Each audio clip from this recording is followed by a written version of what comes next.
ஆரம்பிக்கும் பொழுது பார்த்தால் ஒரு மாதிரி இருப்பார்கள். பிறகு நெருக்கமாக பழகிவிட்டு பார்த்தால் அவருடைய தோற்றத்துக்கும் அவருக்கும் தொடர்பே இல்லாத மாதிரி, ஒரு அங்கீகரிக்கப்படாத ஒரு விஷயம் போல், வெளியே சொல்ல முடியாத ஒரு விஷயம் போல், நாம் அதில் போய் மாட்டிக்கொண்டோம் அப்படிங்கிற அளவுக்கு, பிறகு நாம் அதில் ஏன் மாட்டிக்கொண்டோங்கிற அளவுக்கு பிரச்சனைகளை சந்திக்க வேண்டிய ஒரு சூழ்நிலை ஏற்படும்.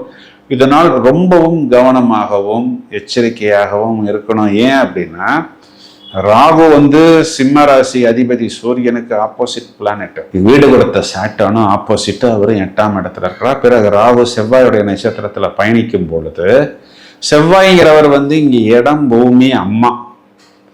7ஆம் இடத்தில் இருக்கக்கூடிய ராகு 4ஆம் வீட்டின் நட்சத்திரத்தில். அப்போ லைஃப் பார்ட்னருக்கும் அம்மாக்கும், சார் இதெல்லாம் எல்லா வீடுகள்லையும் இருக்கிறது தானே சார் அப்படின்னா, இது காலகட்டங்களில் கூடுதலாக இருக்கும். அப்போ நீங்கள் சிம்மராசி சகோதரியாக இருந்தால் உங்கள் அம்மாவுக்கும் உங்கள் கணவருக்கும், குறிப்பாக இடம், பூமி சம்பந்தப்பட்ட விஷயத்தில் உங்களுடைய ஒய்ஃபுக்கும் உங்கள் அம்மாவுக்கும் ஏற்படக்கூடிய தகராறுங்கிறது கொஞ்சம் காரணம் தப்பினால் லீகல் ப்ராப்ளத்தில் போய் எண்டாகக்கூடிய அளவுக்கு உங்களை தூண்டிவிடும்.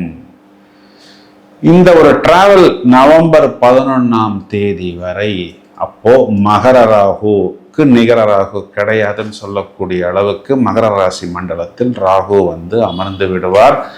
அந்த நேரத்தில் ராகுவிற்கு குருவின் பார்வை வந்துவிடும். ஏதாவது சின்ன சின்ன வம்பு வழக்கு, ஃபைன் அந்த மாதிரி ஆரம்பத்தில் இருந்தாலும், இது சம்பந்தப்பட்ட அனைத்து விஷயங்களும் நவம்பர் 11ஆம் தேதி வரை தீர்ந்துவிடும். சிம்ம ராசிக்காரர்கள் வழக்கமான பரிகாரங்களை விட வாய்ப்பு கிடைக்கும் பொழுது ராகுவிற்கு பிரதி தேவதை துர்கா, அதாவது சூலனி துர்கா, ஜெயதுர்கா, தீபதுர்கா, ஜாதவேத துர்கா, இல்லைன்னா இந்த சப்தசதி பாராயணம், சண்டி ஹோமம். சார் சண்டி ஹோமம்லாம் பண்ணுறதுக்கு பட்ஜெட் இல்லைன்னா குரூப்பாக சில கோயில்களில் பண்ணுவாங்க.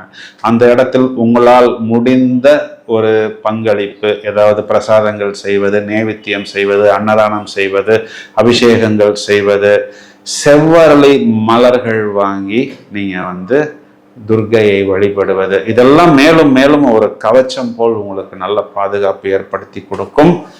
மேலும் அஷ்டமி திதிகளில் பைரவர் வழிபாடு, தேய்திரை அஷ்டமி திதிகளில் பைரவர் வழிபாடு, அமாவாசை பௌர்ணமி திதிகளில் வாராகி, பிரத்யங்கரா, காளிகாம்பாள் போன்ற உக்கிரமான தெய்வங்களை வழிபடுவதன் மூலம்